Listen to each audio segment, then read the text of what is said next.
Hi guys, Miss Sanchez here. Today is Monday, April 20th, and we are going to start a new week of distance learning.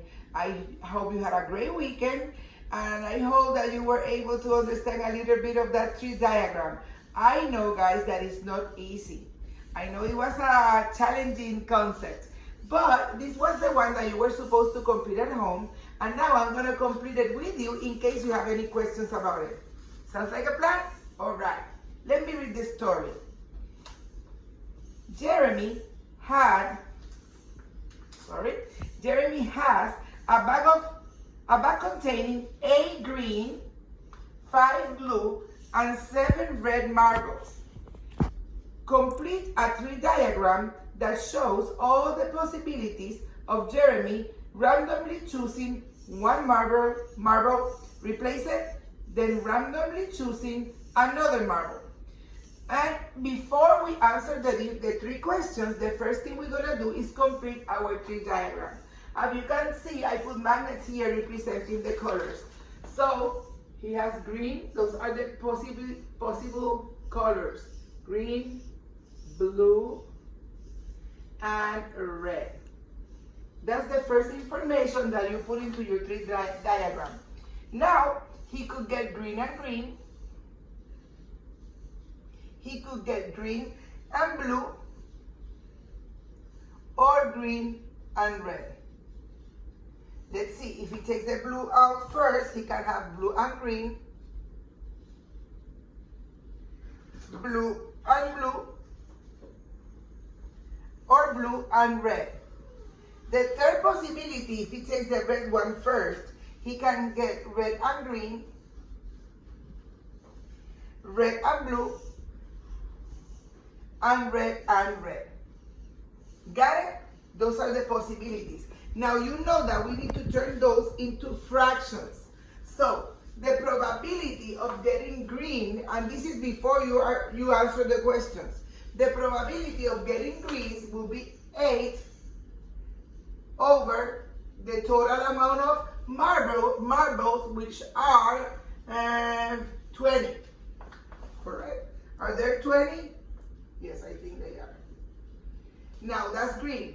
The possibility of getting blue will be 5 over 20, and the possibility of getting red will be 7 over 20. Those are the numbers, the fractions that you need in order to answer the questions.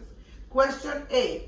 What is the probability that Jeremy will randomly choose a blue, then green marble? Let me tell you something. When you see the conjunction then, you multiply.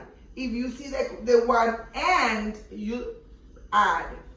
So then, so I have here probability of getting a blue, then a green, correct? So this is what we do. We know that getting a blue will be 5 over 20, that you multiply for the probability of getting green, which is 8 over 20. Now, when we multiply that, 5 times 8 is 40. 20 times 20 is 400. I know it's a super big fraction. I'm going to simplify for you, but if you leave that, I understand, and it's good, because you haven't worked with simplifying fractions yet. So if you leave that, even though it looks so big, that's not a problem. I will simplify it for you, 1 over 10. But again, if you leave this here because you use your calculator and that's what you got, 40 over 400, that's perfectly fine. Next question. What is the probability that Jeremy will randomly choose 2 red marbles? Well, we know that the fraction for that is 7 over 20. And we multiply that for the same because he got 2 of those. So that will give you 7 times 7 is 49. 20 times 20 will be 400. Again, another big fraction that if you leave it like that, because that's what you got with your calculator, is perfectly fine. I'm not expecting you to simplify, but I'm gonna do that for you. So that will be, actually, let's just leave it there so we don't go over that again. And the third one, oh, that's my answer, 45 over 400. Let's just leave it like that. I don't want any mixed fractions here. 49 over 400. 49 over 400, correct. Now, the last one, this, instead of saying then, the question asks you and. I'm going to read it. What is the probability that Jeremy will randomly choose a green and a red marble? So in this case, we're going to add. A red is, a green is the one they asked for, the green. So that'll be 8 over 20 plus red 7 over 20. When we add fractions, we leave the denominator the same number and we just add the numerators. So 15 over 20 will be your answer. That could be simplified as well, but you don't have to. All right? So I hope that helps you to go over the one you did last week. Now today we are not talking about three diagrams, I'm sorry. We are done with probability for now. We are going to talk about scientific notation. I'm erasing this, and I promise you that this is going to be way more easier than what we just did. Bear with me. For this, you don't even need the calculator. How's that? All right. You're going to complete the paper dated April 20th, 2020, and the title is Scientific Notation Standard, because we're going to learn to do a couple of things with that, but this one is the standard. All right, there are two things that could happen when you do scientific notation. If it asks you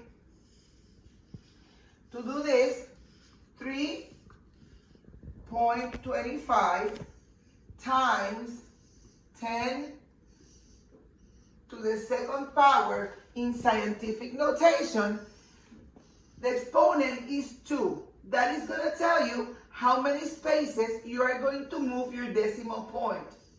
All right? Now, because it is a positive exponent, you are going to move that decimal point to the right. 1 and 2 spaces. So your answer will be 325, and your decimal point will be there. Piece of cake. Now, the second example is 8.76 times 10 to the negative 3, exponent negative 3. So I told you that if your exponent is positive,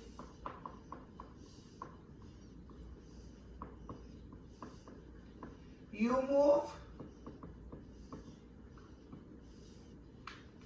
move